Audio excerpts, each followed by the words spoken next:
Match के लिए पहुंच चुके हैं बाली में। और ये तस्वीरें आप देखिए, प्रधानमंत्री पहुंच चुके हैं। उनका स्वागत करने के लिए बाजे गाजे के साथ में घंटे की ध्वनि ये सुनाई पड़ रही है आपको। और प्रधानमंत्री का भव्य स्वागत करने के लिए देखिए 2 लोग देव स्वरूप वस्त्र धारण करके यहां पर खड़े हैं और प्रधानमंत्री, ये तस्वीरें देखिए।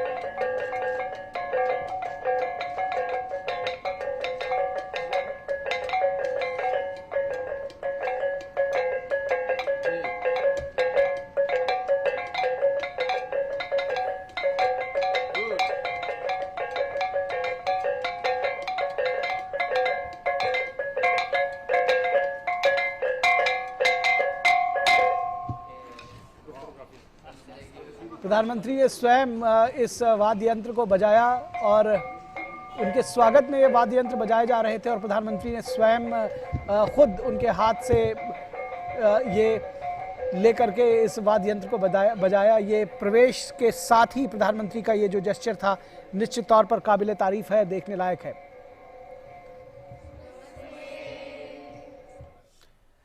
ये तस्वीरें जो आप देख रहे थे निश्चित तौर पर पुलकित करने वाली हैं, प्रसन्न करने वाली हैं। आगे तस्वीरें देखिए लाइव बाली से।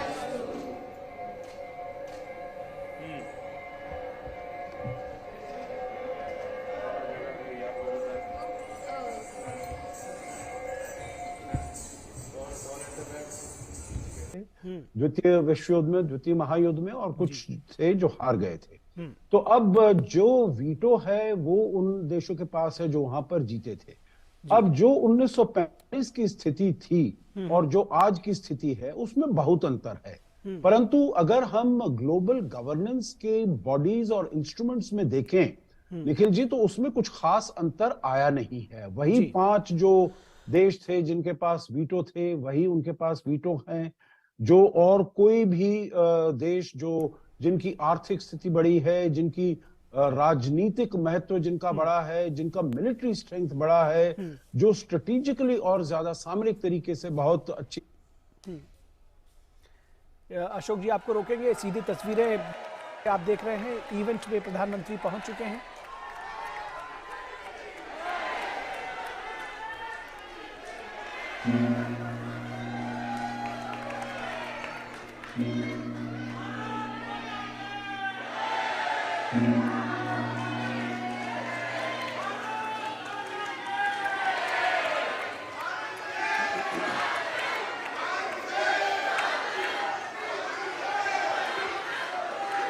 भाइयों और बहनों,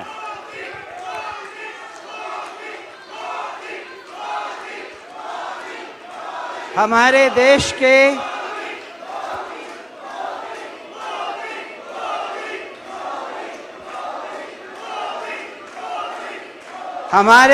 के यशस्वी प्रधानमंत्री श्रद्धेय श्री नरेंद्र मोदी जी का इंडोनेशिया में रह रहे भारतीय और भारतीय मूल के लोगों की तरफ से हार्दिक स्वागत और अभिनंदन है।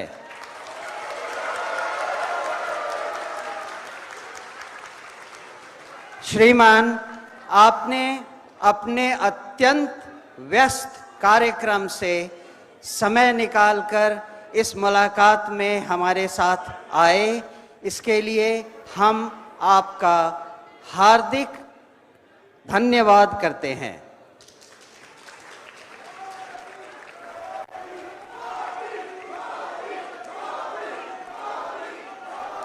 माननीय प्रधानमंत्री जी,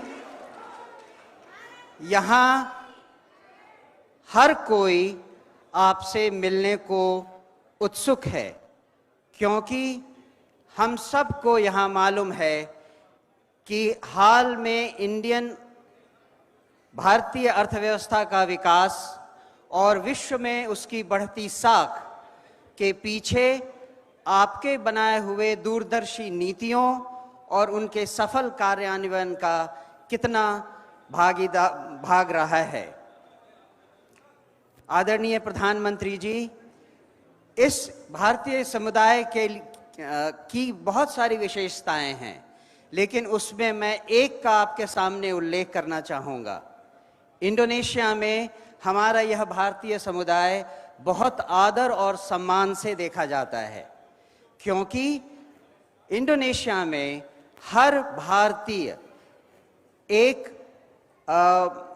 एम्प्लॉयमेंट जनरेट करने वाला माध्यम माना जाता है।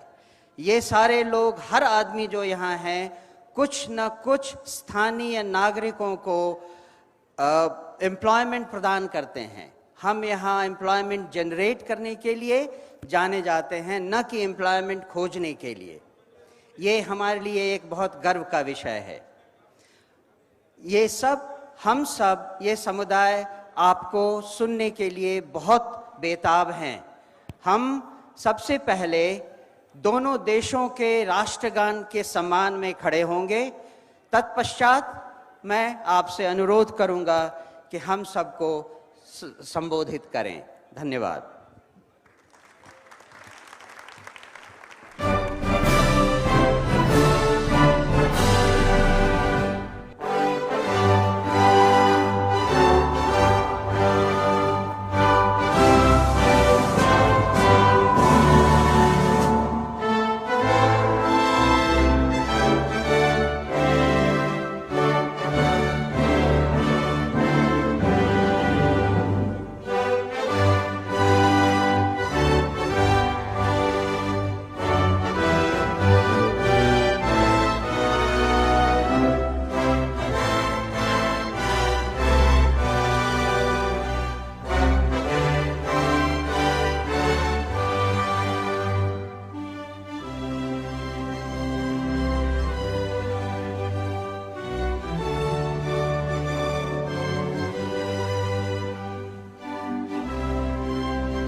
नमस्ते,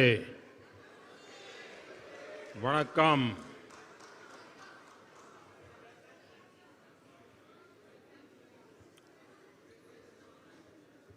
आप सबको नमस्कार।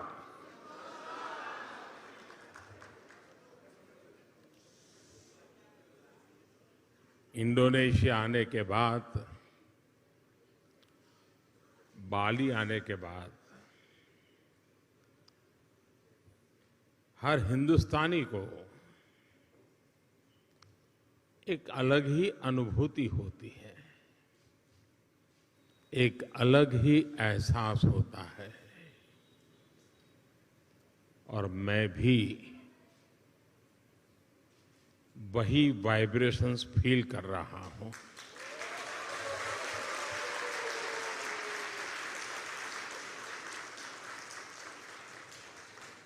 जिस जगह के साथ भारत का हजारों वर्षों का रिश्ता रहा हो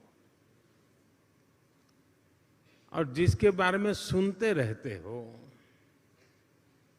कि हजारों साल में अनेक पीढ़ियां आई चली गई, लेकिन उस परंपरा को कभी ओझल नहीं होने दिया। हजारों साल से उस परंपरा को जीना, पीढ़ी दर पीढ़ी उस परंपरा को जानना और हर पल उस परंपरा से जुड़े रहना, वहां के लोग, उस धरती एक अलग ही आनंद देती है, अलग ही आनंद की अनुभूति कराती है। आप कल्पना कर सकते हैं, आज जिस समय मैं आपसे बात कर रहा हूं, हम यहां बाली में बैठे हैं, बाली की परंपराओं के गीत गा रहे हैं। उसी समय जब मैं आपसे बात कर रहा हूं, इसी पल बाली से 1500 किलोमीटर दूर भारत के कटक शहर में महानदी के किनारे बाली यात्रा का महोत्सव चल रहा है, जिसे बाली यात्रा कहते हैं।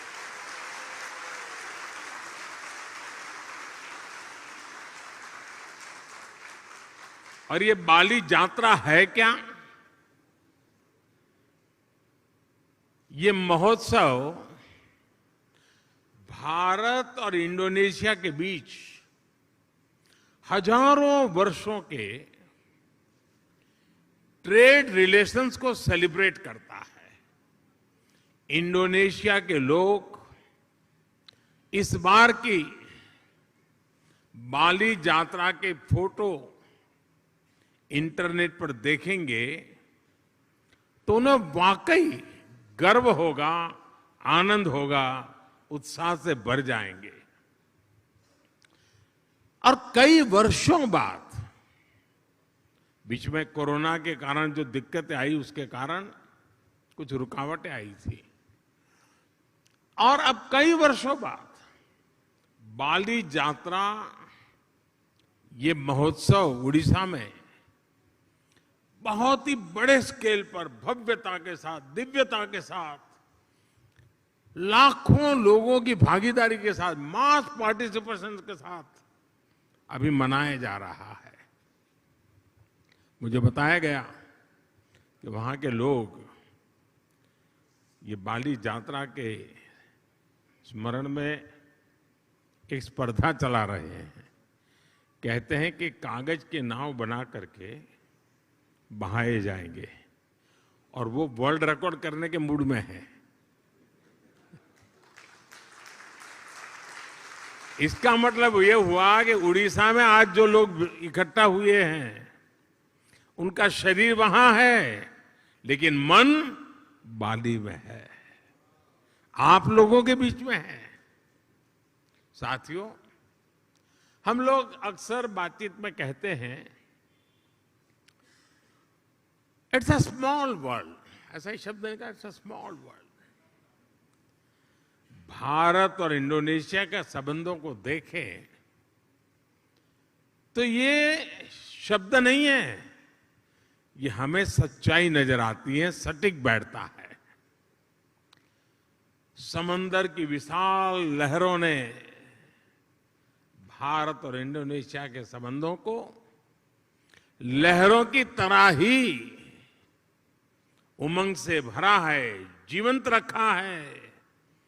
कभी थकान महसूस नहीं हुई, वो लहरें जैसे चलती रहती हैं, हमारा नाता भी वैसा ही जीवंत रहता है।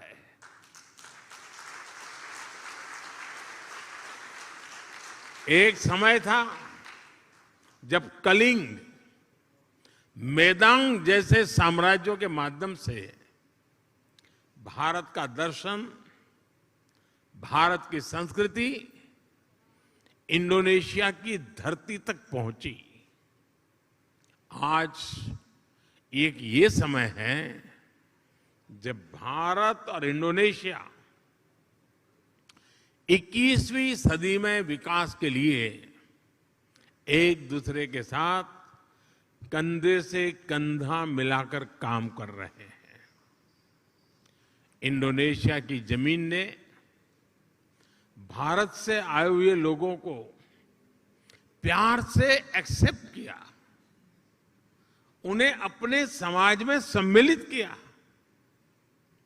इसी वजह से आज आप सभी इंडोनेशिया के विकास और समृद्धि में अपना योगदान दे रहे हैं।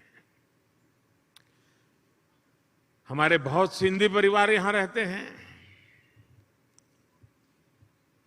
और भारत से आए हुए हमारे सिंधी परिवार के भाई बहनों ने यहां के टेक्सटाइल सेक्टर में, स्पोर्ट्स गुड सेक्टर में, इतना ही नहीं, फिल्म और टीवी इंडस्ट्री में भी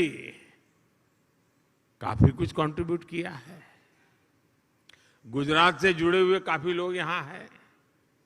जेम्स, डायमंड्स, माइंस, इवन खेती, किसानी, उसमें भी वो लोग नजर आते हैं।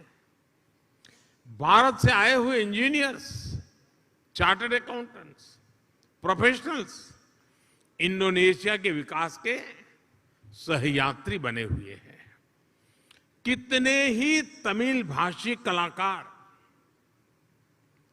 यहां की संस्कृति, यहां के आर्ट्स को और समृद्ध करने में अपना योगदान दे रहे हैं। मुझे याद है जब 3-4 साल पहले इंडोनेशिया के बप्पा नयोमान न्यू आर्टा जी को भारत ने पद्मश्री से सम्मानित किया था। उस समय भारत का राष्ट्रपति भवन तालियों की गड़गड़ाहट से गूंजता ही रहता था। उनकी बनाई कलाकृति गरुड़ विष्णु केनकाना का कोई शायद हिंदुस्तानी ऐसा नहीं होगा जो उसकी प्रशंसा न करता हो। ऐसे ही इंडोनेशिया के वायन दिव्या और आगोस इंदिरा उदयन जी, उनको जब पद्म सम्मान मिला था तो मुझे उनके बारे में काफी कुछ जानने का, निर्णय करने से पहले मुझे काफी कुछ उनके विषय में जानने का मौका मिला।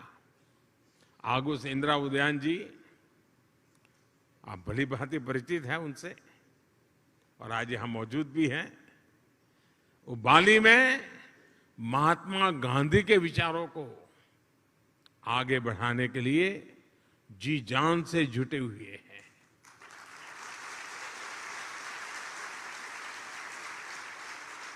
मैंने कहीं उनका एक इंटरव्यू देखा था, उसमें वो कह रहे थे कि भारत की सबसे बड़ी विशेषता अतिथि देवो भव की है। यानी अतिथि देवो भव, ये भावना जो है ये हर भारतीय के रगों में है। अपनत्व का ये भाव प्रकट होता है। मुझे इंटरव्यू पढ़ के अच्छा लगा, लेकिन मुझे एक ही बात और भी बतानी चाहिए। अपनत्व के विषय में भारत की तारीफ हो रही होगी, लेकिन इंडोनेशिया के इंटरव्यू पढ़ के अच्छा लगा, लेकिन मुझे एक ही बात और भी बतानी चाहिए। अपनत्व के विषय में भारत की तारीफ हो रही होगी, लेकिन इंडोनेशिया के लोगों का भी अपनत्व कम नहीं है।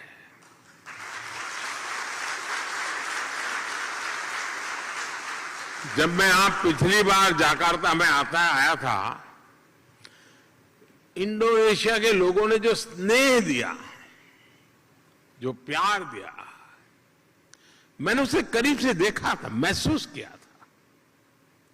इतना मान, सम्मान, प्यार, स्नेह, अपनापन, क्या कुछ नहीं था। और मुझे याद है राष्ट्रपति जोको विडोडो जी के साथ पतंग उड़ाने में मुझे जो मजा आया था, हम दोनों पतंग उड़ाने चले गए थे, वो अद्भुत था। और मेरी तो गुजरात में संक्रांति पर पतंग उड़ाने की बड़ी ट्रेनिंग रही है। और मुझे पता है यहां इंडोनेशिया में भी संक्रांति पर खूब पतंग उड़ाई जाती है। यहां पास में, और ऐसा नहीं है कि भारत और इंडोनेशिया का साथ सिर्फ सुख का है, आनंद का है, अच्छा है तब नाता है, ऐसा नहीं है। हम सुख दुख के साथी हैं। अगर सुख में साथी हैं तो हम दुख में भी उतने ही साथी हैं। हम सुख दुख में एक दूसरे के सुख दुख को बांटने वाले लोग हैं। जब 2018 में इंडोनेशिया में इतना बड़ा भूकंप आया तो भारत ने तुरंत ऑपरेशन समुद्र मैत्री शुरू किया था। इसलिए ही उस साल में जकार्ता आया था और तब मैंने एक बात कही थी।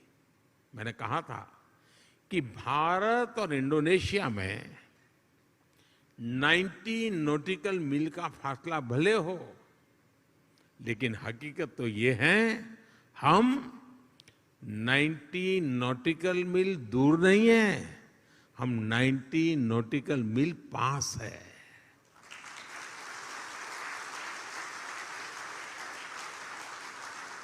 साथियों, जीवन के पग पग पर, क्षण क्षण में ऐसा कितना कुछ है जिससे भारत और इंडोनेशिया ने मिलकर के अब तक सहज कर रखा है।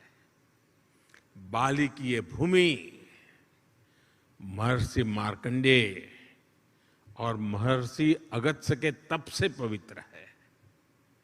भारत में अगर हिमालय है तो बाली में आगुंग पर्वत है।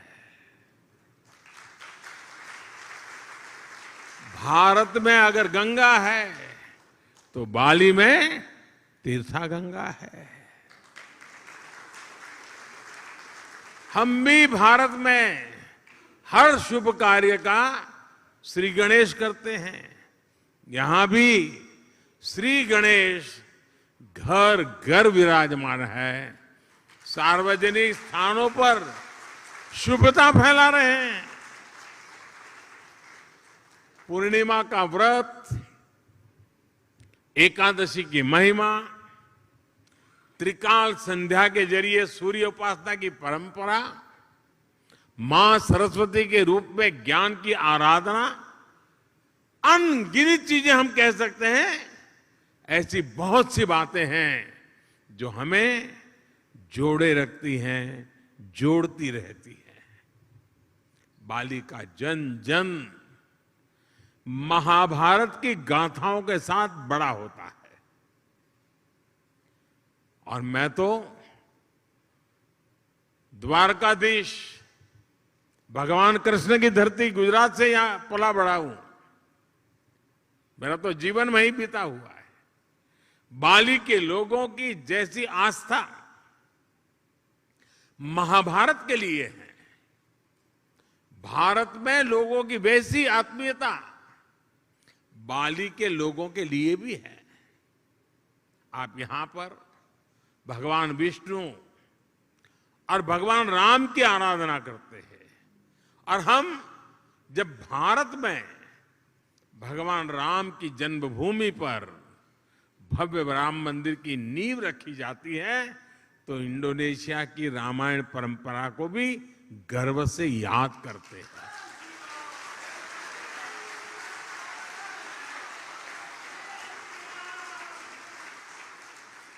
कुछ साल पहले जब भारत में रामायण फेस्टिवल का आयोजन हुआ था तो इंडोनेशिया के भी कई कलाकार, यहां से कई कलावृंद भारत आए थे और अहमदाबाद में, हैदराबाद में, लखनऊ में, अनेक शहरों में वो अपना कार्यक्रम करते करते वो अयोध्या आए थे। उनका आखिरी समापन कार्यक्रम अयोध्या में हुआ था और बहुत वाहवाही हुई थी। हिंदुस्तान में जहां गए अखबार भरे पड़े रहते थे। भाई और बहनों, बाली में ऐसा शायद ही कोई व्यक्ति होगा जिसकी अभिलाषा नहीं होगी कि अपने जीवन में एक बार अयोध्या या द्वारिका के दर्शन न करे, ऐसा शायद कोई भी इंसान नहीं होगा। भारत में भी लोग प्रम्बानन मंदिर और गरुड़ विष्णु केनकाना की भव्य प्रतिमा के दर्शन करने के लिए बहुत ही इच्छुक रहते हैं। कोरोना काल से पहले एक साल में ही 5 लाख से ज्यादा भारतीयों का अकेले बाली आना ही इसकी गवाही देता है। साथियों, जब विरासत साझा होती है, जब मानवता के प्रति आस्था समान होती है, तो प्रगति के लिए भी समान रास्ते बनते जाते हैं। कुछ महीने पहले ही 15 अगस्त को भारत ने अपनी स्वतंत्रता के 75 साल पूरे किए हैं। इंडोनेशिया का इंडिपेंडेंस डे भारत के स्वतंत्रता दिवस के 2 दिन बाद 17 अगस्त को आता है, लेकिन इंडोनेशिया को भारत से 2 साल पहले स्वतंत्र होने का सौभाग्य मिला हुआ था। इंडोनेशिया से सीखने के लिए भारत के पास बहुत कुछ है और अपनी 75 वर्षों की विकास यात्रा से भारत के पास भी इंडोनेशिया को देने के लिए बहुत कुछ है। भारत का टैलेंट, भारत की टेक्नोलॉजी, भारत का इनोवेशन, भारत की इंडस्ट्री, आज इन सारी बातों ने दुनिया में अपनी एक पहचान बनाई है। आज विश्व की अनगिनत कंपनियां ऐसी हैं, कई बड़ी कंपनियां ऐसी हैं जिसके सीईओ भारतीय मूल के हैं। आज दुनिया में जितने यूनिकॉर्न बनते हैं ना, 10 में से 1 यूनिकॉर्न भारत का होता है। आज भारत दुनिया की फास्टेस्ट ग्रोइंग लार्ज इकोनॉमी है। आज भारत डिजिटल लेन देन में दुनिया में नंबर 1 है। आज भारत ग्लोबल फिनटेक के मामले में दुनिया में नंबर 1 है। आज भारत आईटी बीपीएन के लिए आउटसोर्सिंग में दुनिया में नंबर 1 है। आज भारत स्मार्टफोन डेटा कंजम्पशन में दुनिया में नंबर 1 है। आज भारत कितनी ही दवाइयों की सप्लाई में, अनेकों वैक्सीन की मैन्युफैक्चरिंग में दुनिया में नंबर 1 है। साथियों, 2014 के पहले और 2014 के बाद के भारत में बहुत बड़ा फर्क जो है,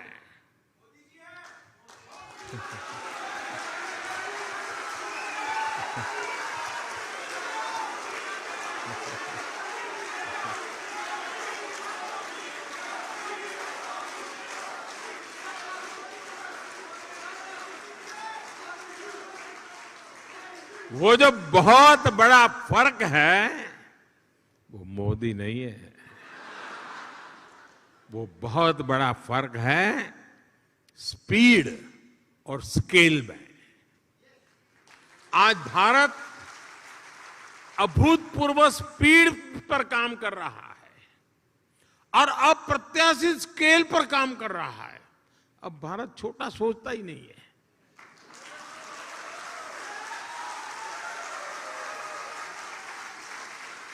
स्टैच्यू बनाएगा तो दुनिया में सबसे बड़ा, स्टेडियम बनाएगा तो दुनिया में सबसे बड़ा। 2014 के बाद से भारत ने 320 मिलियन से अधिक बैंक अकाउंट खोले हैं, बैंक में खाते खोले हैं।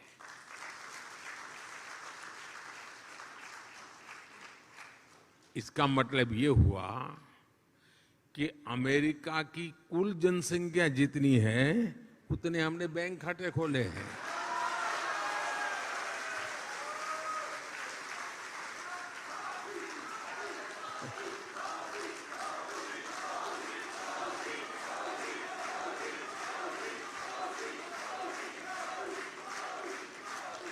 दो 2014 के बाद से भारत ने करीब 3 करोड़ गरीब नागरिकों के लिए मुफ्त घर बनाए हैं, घर।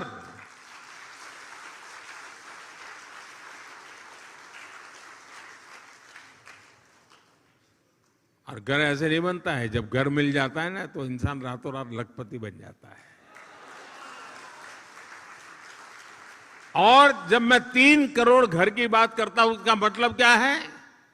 इसका मतलब यह है कि ऑस्ट्रेलिया के परिवार को नहीं, ऑस्ट्रेलिया के हर नागरिक को घर मिल जाए, इतने घर बनाए हैं।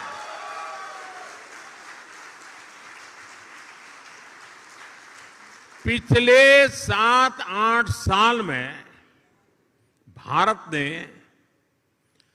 55,000 किलोमीटर, 55,000 किलोमीटर नेशनल हाईवे बनाए हैं। यानी स्केल बता रहा हूं मैं, पूरी धरती के लगभग 1.5 चक्कर लगाने के बराबर है।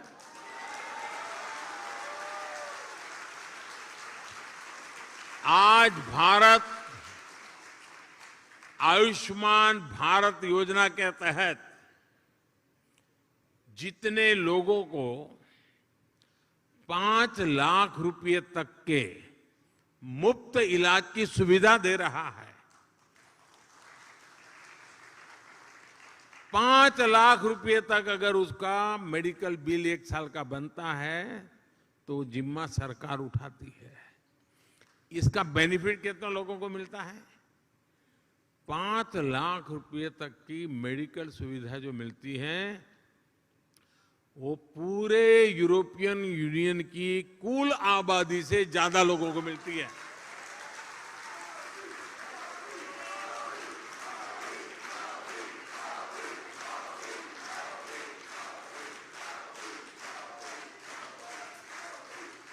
कोरोना काल में भारत ने जितनी वैक्सीन डोज अपने नागरिकों को लगाई और मुफ्त में लगाई, वो जो वैक्सीन डोज है ना, उसकी अगर मैं संख्या का हिसाब लगाऊं तो अमेरिका और यूरोपियन यूनियन, उन दोनों की कुल आबादी जो है उससे 2.5 गुना ज्यादा डोज हमने हिंदुस्तान में लगाए।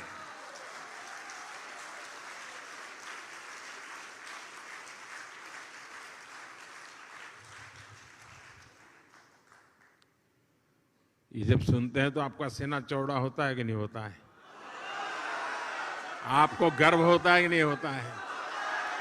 आपका माथा ऊंचा होता है कि नहीं होता है? और इसलिए मैं कहता हूं कि भारत बदला है।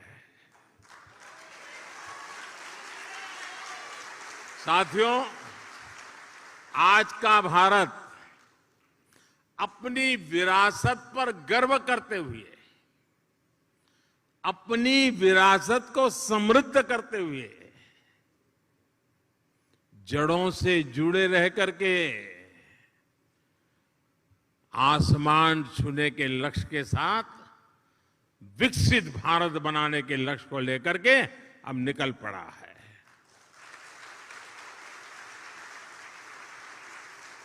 लेकिन भारत का ये लक्ष्य सिर्फ अपने लिए नहीं है। हम स्वार्थी लोग नहीं, हमारे संस्कार नहीं है। 21वीं सदी में आज विश्व की भारत से अपेक्षाएं हैं, जो आशाएं हैं, भारत उसे अपनी एक जिम्मेवारी समझता है, एक दायित्व के रूप में देखता है, और हम दुनिया की भलाई के लिए अपने आप को आगे बढ़ाने के लिए मक्कम है, संकल्पबद्ध है।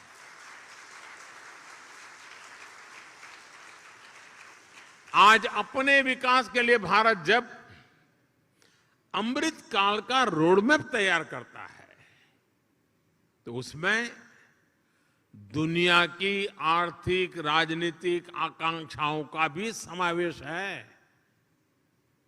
आज जब भारत आत्मनिर्भर भारत का विजन सामने रखता है, तो उसमें ग्लोबल गुड की भावना भी समाहित है। रिन्यूएबल एनर्जी के क्षेत्र में भारत ने वन सन, वन वर्ल्ड, वन ग्रिड का मंत्र दिया है।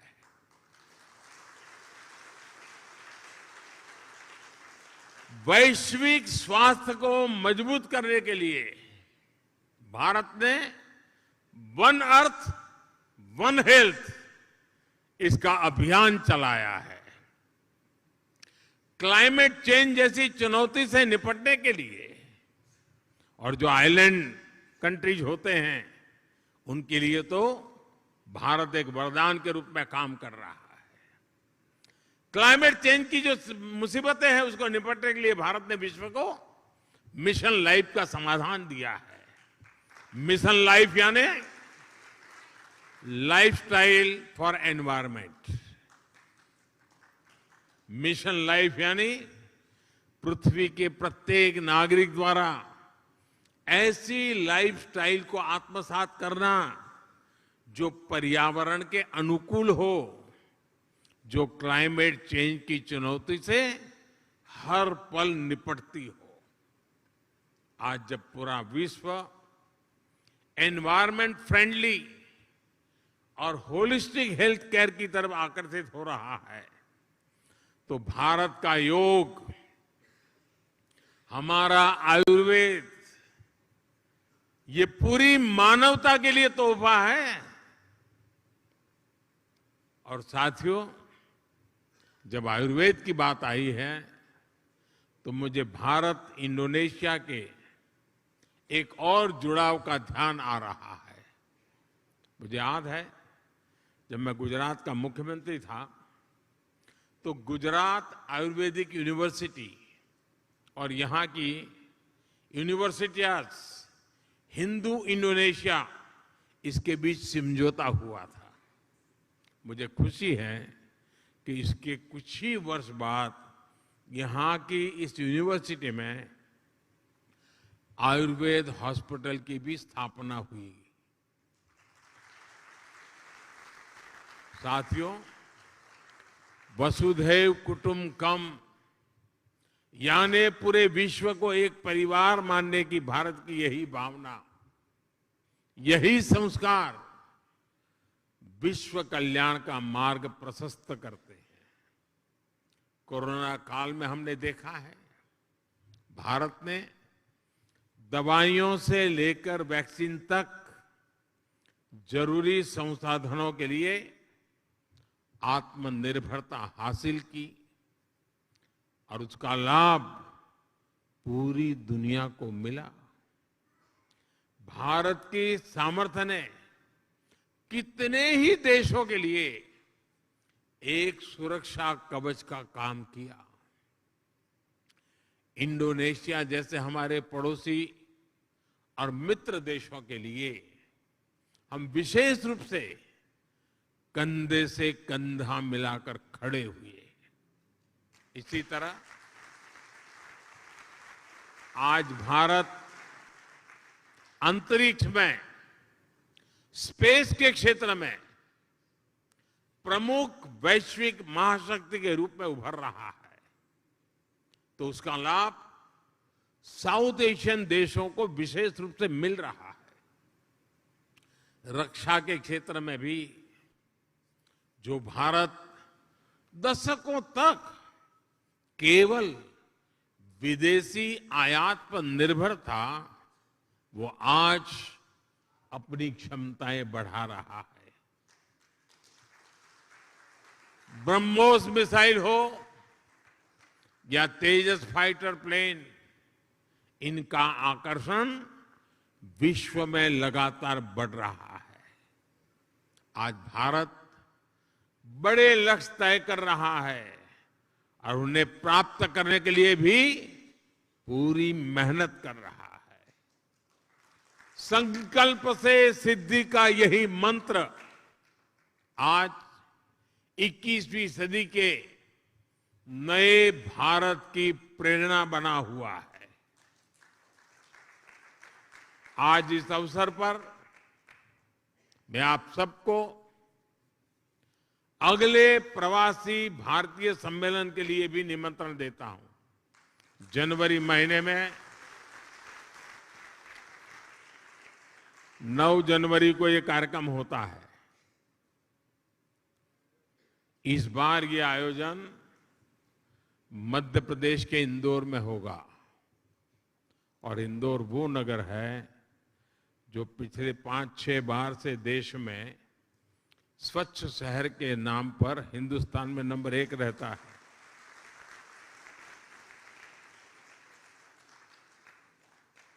और इसलिए आप इंदौर के प्रवासी भारतीय कार्यक्रम में जरूर जुड़िए। अपने निजी काम से लिए आ रहे हैं तो भी तारीख उसके साथ एडजस्ट कीजिए। और जब आप इंदौर आएंगे तो उसके 1-2 दिन के बाद ही अहमदाबाद में काइट फेस्टिवल होता है। इंडोनेशिया वाले काइट फेस्टिवल में न जाए ऐसा हो सकता है क्या? और जब आप आए, अकेले मत आना। सिर्फ अपने परिवार को ही लेकर के आकर के रुक मत जाना। कुछ इंडोनेशियन परिवारों को भी साथ ले आइए।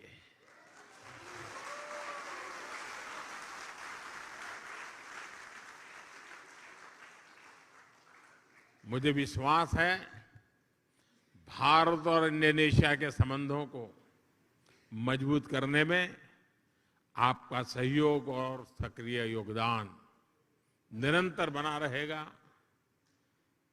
आप सब पूरी मेहनत से आपकी इस कर्मभूमि के कल्याण के लिए, आपकी इस कर्मभूमि में जितना ज्यादा योगदान दे सके देते ही रहेंगे। ये भारत के संस्कार है और देने भी चाहिए, ये हमारा दायित्व बनता है। और मैं देख रहा हूं हमारे बोहरा समाज के बहुत साथी यहां आए हैं और ये मेरा सौभाग्य रहा है कि सैयदना साहब के साथ मेरा बड़ा निकट संबंध रहा है। मुझे बहुत प्रसन्नता होती है, दुनिया में कहीं पर भी जाओ, कोई मिले या न मिले, मेरे बोहरा परिवार के लोग तो आएंगे ही।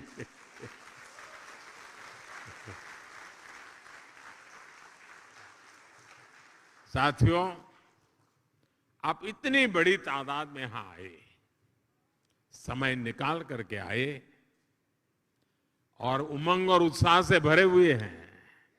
और मैं देख रहा हूं कि उड़ीसा में बाली यात्रा में जितना उमंग है उतना ही उमंग यहां नजर आ रहा है मुझे।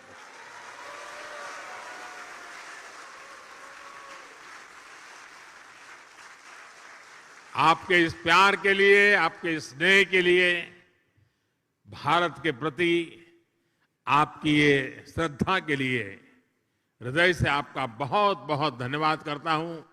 अनेक अनेक शुभकामनाएं देता हूं। धन्यवाद साथियों।